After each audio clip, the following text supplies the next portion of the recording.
palabras de inspiración del pastor Bayless. Y está bien si quieres hablarle a Dios de lo grande que es tu monte, pero cuando ya hablaste con Dios de lo grande que es tu monte, necesitas voltear y hablarle al monte de lo grande que es tu Dios. Hola, soy Bayless Conley.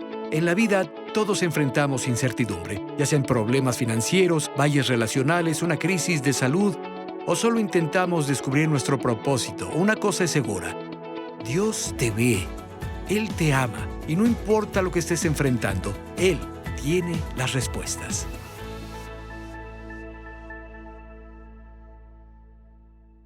¿Listos para la palabra? Muy bien, genial. Abran su Biblia, por favor, en el Evangelio de Marcos, 11º capítulo. Vamos a estar viendo la fe básica, cosas muy básicas que Jesús nos enseña sobre la fe.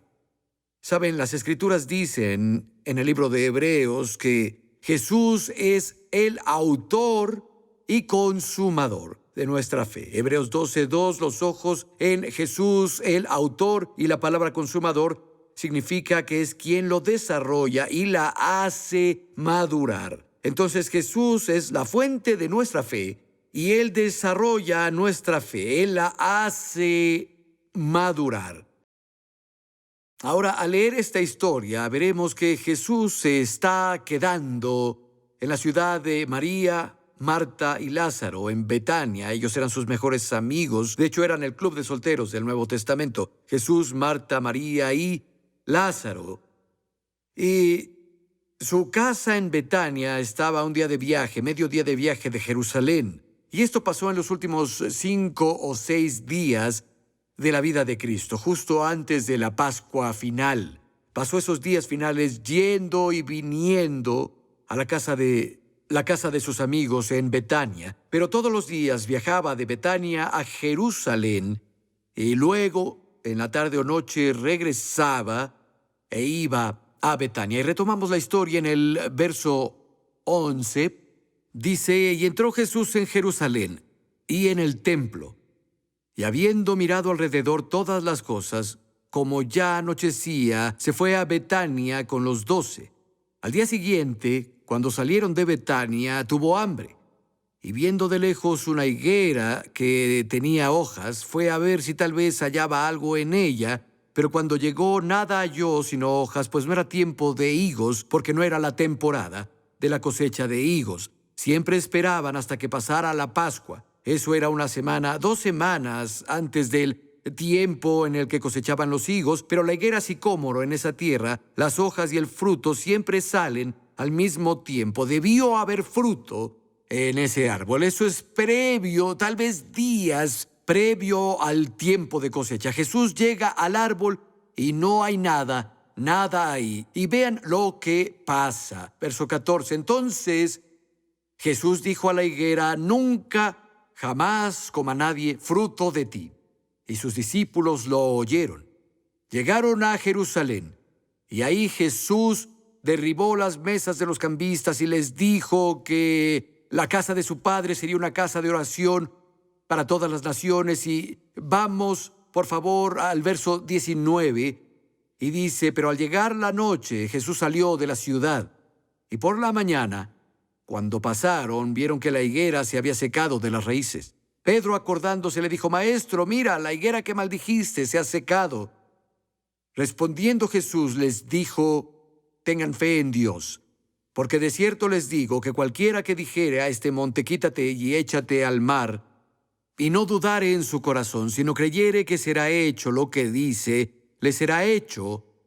Por tanto les digo que todo lo que pidan orando, crean que lo recibirán y les vendrá. Y cuando estén orando, si tienen algo contra alguno, perdónenlo, para que también su Padre que está en los cielos les perdone a ustedes sus ofensas. Porque si ustedes no perdonan, tampoco su Padre que está en los cielos les perdonará sus ofensas. Jesús le habla al árbol. Los discípulos luego se dan cuenta que se secó de las raíces y Cristo usa esta oportunidad para enseñarles principios básicos de la fe. Lo primero que nos enseña, la cosa esencial que debemos saber desde el inicio, es que debemos tener fe en Dios. Verso 22, tener fe en Dios. Noten que Jesús no solo dijo, tengan fe. ¿Cuántos han oído a personas decir, solo debes tener fe? Jesús dijo, tengan fe en Dios. Verá, no solo se trata de usar un principio o poner una ley cósmica en movimiento. Se trata de confiar en una persona. Se trata de tener fe en un individuo. Tiene que ver con relación. Y si no sabemos eso al inicio y solo aplicamos los principios, podría ser solo autoayuda o pensamiento positivo. Amigo, es tener fe en Dios. Y luego Jesús nos enseña varias formas en las que la fe en Dios se expresa o cómo opera, pero deben saberlo de inicio. Es una relación con Él. No solo es tener fe, no solo es aplicar un principio. Y saben, es muy difícil tener fe en alguien con quien no tienes ninguna relación. Alguien que no conoces bien. ¿Qué tal si el tío Walter fallece y descubres, te contacta el abogado y dice, oye, tu tío Walter te dejó $100,000? Y dice, es algo raro, pero él lo tenía en efectivo, en una caja fuerte en su casa. Y sus instrucciones específicas fueron que te diera el dinero en efectivo. Y los abogados te dan $100,000 en efectivo y piensas, debo llevar esto al banco. Tienes la hoja de depósito, la escribes y piensas, tengo que hacer otras cosas, necesito ir a la tienda y luego iba a pasar a la ferretería. ¿Sabes qué? Tal vez encuentre a alguien que lleve esto al banco por mí. ¿Le vas a confiar eso a un extraño? Dirías, oye, tengo este efectivo, llegó inesperadamente, aquí está la hoja de depósito. ¿Cómo dices que te llamas? Sí, podrías... ¿Cuántos harían eso? No, nadie. No puedes confiar en alguien a quien tú no conoces bien. Se trata de una relación. Ese es el principio fundamental de la fe. Tener fe en Dios, en tu amoroso Padre Celestial. ¿Recuerdan en Mateo 17 cuando los discípulos intentaron echar fuera el espíritu del muchacho atormentado y no pudieron? Y Jesús ya les había dado autoridad de sacar demonios y ellos estaban impotentes, no sabían qué pasaba. Y el Padre fue a Jesús y dijo, mira, les pedí a tus discípulos, no pudieron, ¿puedes hacer algo? Jesús sacó el espíritu maligno del muchacho. Y en privado, luego los discípulos fueron y dijeron, ¿por qué no pudimos hacerlo? La respuesta que les dio Jesús fue, por su incredulidad. Otras traducciones dicen, por su poca fe. Él dijo, si tuvieran fe como un grano de mostaza, le dirían a este monte, muévete, y se movería, y nada sería imposible para ustedes. Sin embargo, y repito, sin embargo, Jesús siguió, este género no sale sino con oración y ayuno. Él específicamente dijo, escuchen, es cuestión de fe. La razón por la que no pudieron tiene que ver con su poca fe. Sin embargo, este género no sale sino con oración y ayuno. Amigos, la oración y el ayuno son herramientas que nos dieron para acercarnos a Dios. Ese es el propósito de la oración y el ayuno. Nos cambia, no cambia a Dios, no cambia la mente de Dios, nos cambia a nosotros. Son herramientas que nos acercan a Dios, a conocerlo mejor, a ser más íntimos con Él. Y eso tiene todo en el mundo que ver con la poca fe o la mucha fe que nosotros tenemos. Tengan fe en Dios. Relación. Y luego Jesús comienza a enseñar algunos de los principios de la fe. Lo que sigue que nos dice es, o nos enseña, es la fe obra por hablar. Él le habló al árbol. Luego le dijo a sus discípulos en el verso 23, porque de cierto les digo que cualquiera que dijere a este monte, representando un problema o dificultad, quítate y échate en el mar, y no dudare en su corazón, sino creyere que será hecho lo que dice, le será hecho. Tendrá lo que pide. Una de las formas de ejercer la fe en Dios es concientizando el poder de nuestras palabras. Habla al problema. Muchas personas, en lugar de hablarle a su monte, le piden a Dios que le hable al monte por ellos. O le hablan a Dios y a quien escuche sobre lo grande que es su monte. Siguen y siguen y siguen hablando de lo grande que es su monte. Y está bien si quieres hablarle a Dios de lo grande que es tu monte, pero cuando ya hablaste con Dios de lo grande que es tu monte, necesitas voltear y hablarle al monte de lo grande que es tu Dios. Jesús dijo, hablen, tú habla, yo hablo. Al monte, habla directamente a la dificultad. Él nos ha dado autoridad. Tenemos el ejemplo de Jesús que le habló al árbol.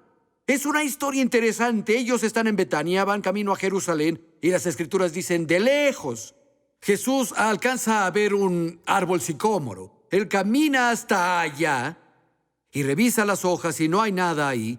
Jesús le habla al árbol y lo hace tan fuerte que los discípulos lo escuchan. Ahora, imaginen a los discípulos. Les dije que desayunáramos.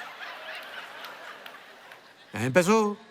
Y de pronto Jesús está maldiciendo al árbol, muy fuerte. Jesús le está gritando al árbol.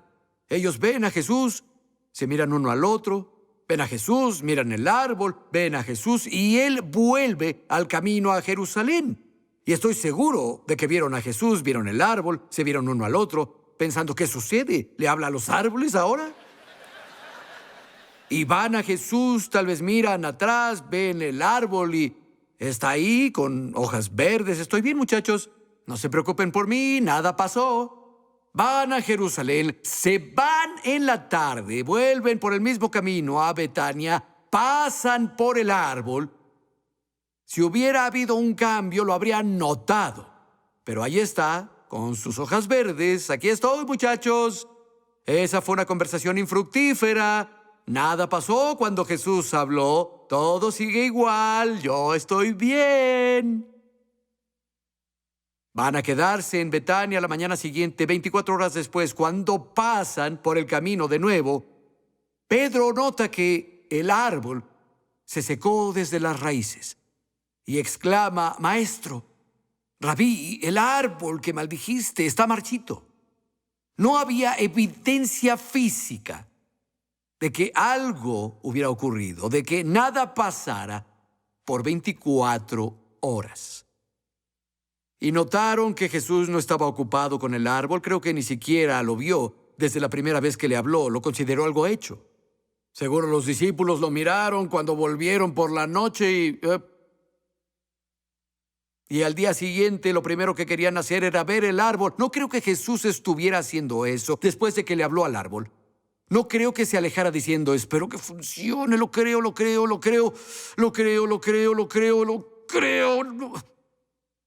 No, lo consideró hecho y siguió con sus asuntos en el templo en Jerusalén. Y luego volvió a casa de sus amigos.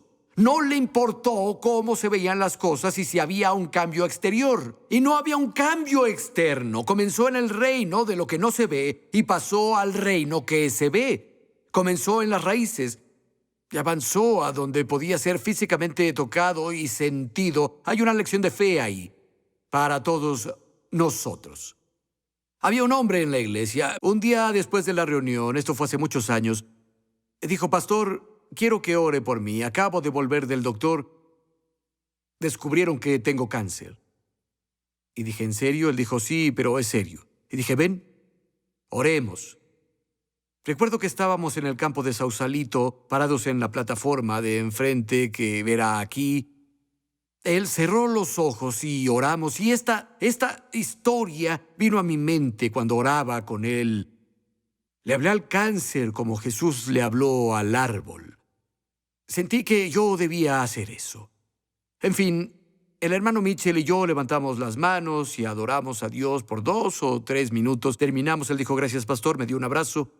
Y lo vi ocasionalmente las siguientes semanas en las reuniones, pero no pude hablar con él. Un mes después, finalmente lo vi y dije, hermano Mitchell, dije, ¿cómo has estado? Él dijo, estoy bien, pastor. Dije, ¿qué hay del asunto por el que oramos? Dijo, Él dijo, ¿sabe? Después de que oramos, usted habló y se me olvidó.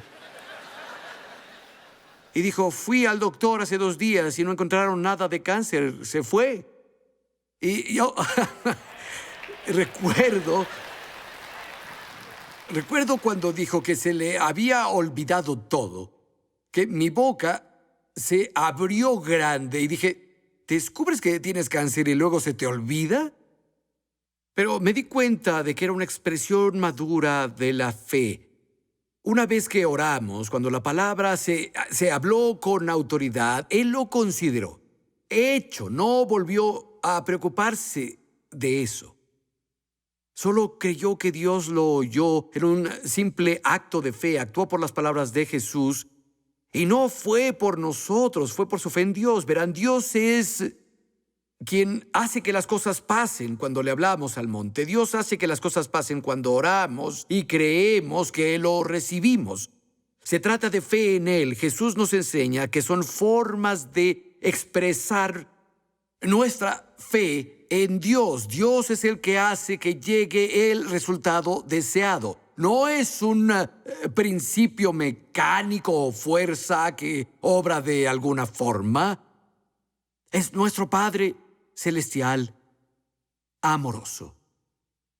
La fe obra al hablar y saben, creo que la mayoría de los creyentes tal vez tienen más problemas con la parte de decir que con la parte de creer de verdad. Jesús dijo, cualquiera de ustedes que dijere a este monte, quítate y échate en el mar, donde sea, y no dudare en su corazón. La palabra dudar en griego es diacrino, literalmente significa diferir. Jesús dijo, si dicen algo con su boca y su corazón dice lo mismo, obtendrán lo que dijeron. Si su corazón y labios están de acuerdo. Eso es tan importante. Piensen en los versos de Romanos, capítulo 10, versos del 8 al 10. Comienza así. ¿Qué dice? La palabra está cerca de ti en tu boca y en tu corazón. Esta es la palabra de fe que predicamos. La palabra de fe necesita estar en 2 lugares. En tu boca y, ¿dónde? En tu corazón.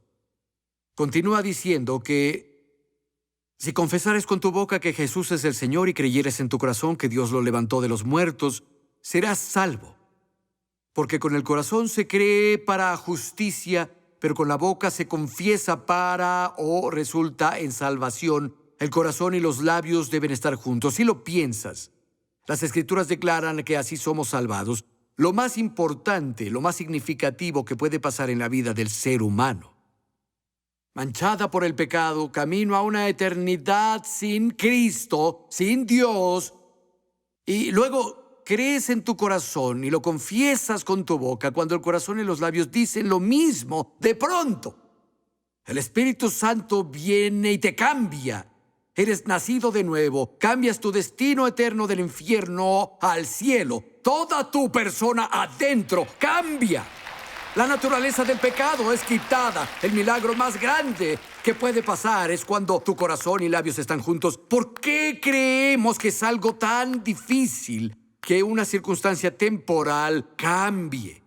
Cuando aplicamos el mismo principio de la fe en Dios, es con nuestro corazón que creemos, pero con nuestras palabras y acciones, ya sea que confirmemos o destrocemos nuestra fe.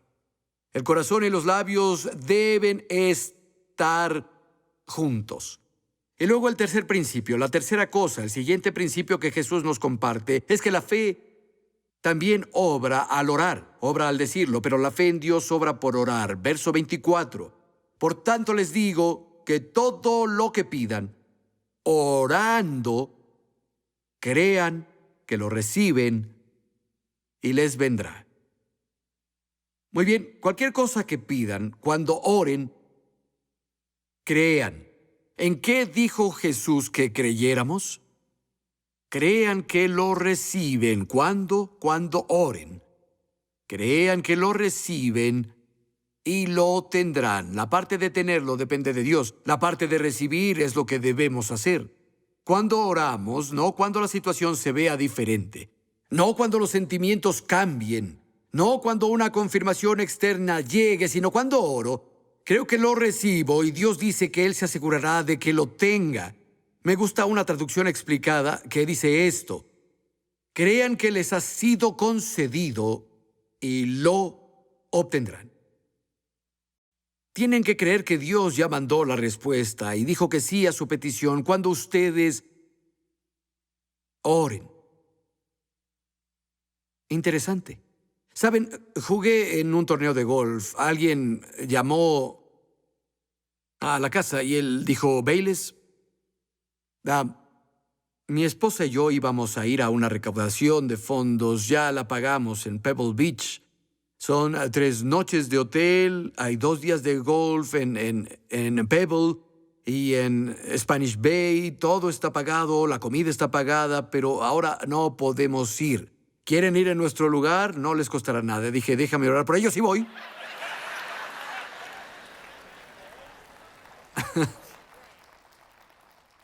Sí, así que fuimos y me pusieron con alguien con quien nunca había jugado golf y en el juego terminamos en segundo. Terminamos la ronda de ese día y descubrimos que quedamos en segundo y dijeron, oye, te daremos un nuevo driver o uno nuevo de calle. Y dije, sabes, necesito un madera 5. Y dijeron, está bien, pero ya no tenemos madera 5. Danos tu dirección y te lo enviaremos. Dije, ok, nos dimos la mano y agradecí. Bueno, por mi parte era un trato hecho. Esa era mi madera 5. Si me preguntaban si tenía un madera 5, diría, sí, lo tengo. ¿Dónde está? No puedo verlo aún, pero lo tengo. Lo tengo en su forma que no se ve. Como la higuera, cuando Jesús la maldijo, comenzó en las raíces, en el reino que no se ve. Allí es donde el efecto comenzó y luego se abrió camino al reino de lo que se ve. Debemos recibir nuestras respuestas en el mundo que no se ve antes de poder tenerlas en el mundo que se ve. Si piensan en esto, Hebreos 11:1, la fe es la certeza de lo que se espera, la convicción de lo que no se ve. La fe es la evidencia de las cosas que no se ven. La traducción explicada dice, la fe es el certificado, es la convicción de la realidad de las cosas que no se ven, las cosas que no pueden ser percibidas con los sentidos. Saben, hace años alguien le dio a la iglesia una propiedad. Nos encantó. Dijeron, Dios puso en nuestros corazones darles esto. Nos dieron las escrituras de ese espacio. No habíamos visto la propiedad, nunca caminamos por la propiedad, pero era nuestra, teníamos las escrituras. La fe son las escrituras. Cuando oré, creí que la recibí, creí que Dios me la había dado y podía aferrarme a la promesa y decir, tengo las escrituras. Alguien dirá, ¿dónde está? ¿Te sientes diferente? No hablo de cómo me siento, no hablo de cómo se ven las cosas.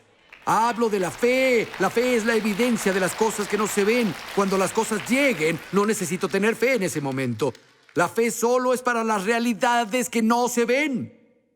Cuando no la ves, cuando no puedes sentirlo, cuando todo es contradictorio, la fe en Dios es mi evidencia. La fe en su promesa, la fe en su palabra es mi evidencia. No digo que me sienta diferente, no digo que la situación se vea diferente. Digo que tengo las escrituras. Recibí el reino que no se ve, creo que fue otorgado a mí. Y esto nos lleva a lo que es el gran estorbo de la fe. Y es la falta de perdón.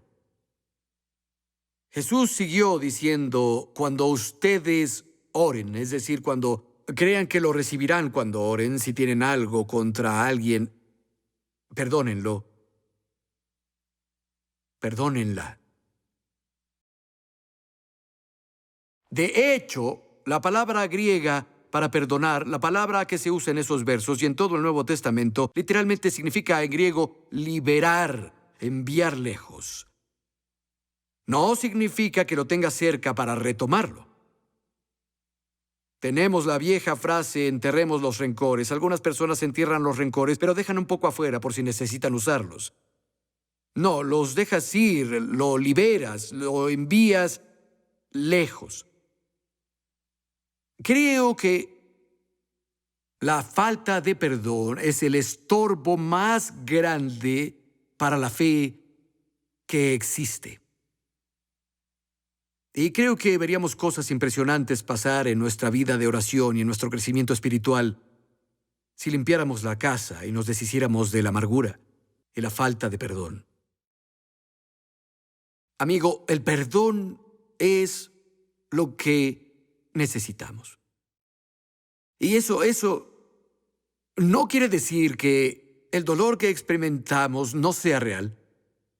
No es de alguna forma negar la agonía que pasas o decir que fue poca cosa. Y sé que para algunos aquí los que debieron ser sus protectores fueron sus violadores.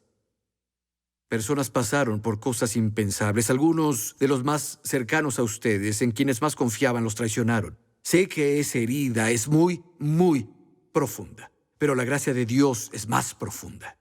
El amor de Dios que fue derramado en nuestros corazones por el Espíritu Santo, y podemos, si lo decimos, liberar a todos aquellos que nos ofendieron. Eso no significa que confiemos en ellos. La confianza siempre se debe ganar. Y hay una diferencia entre la confianza y el perdón. El perdón es un regalo que se da gratis.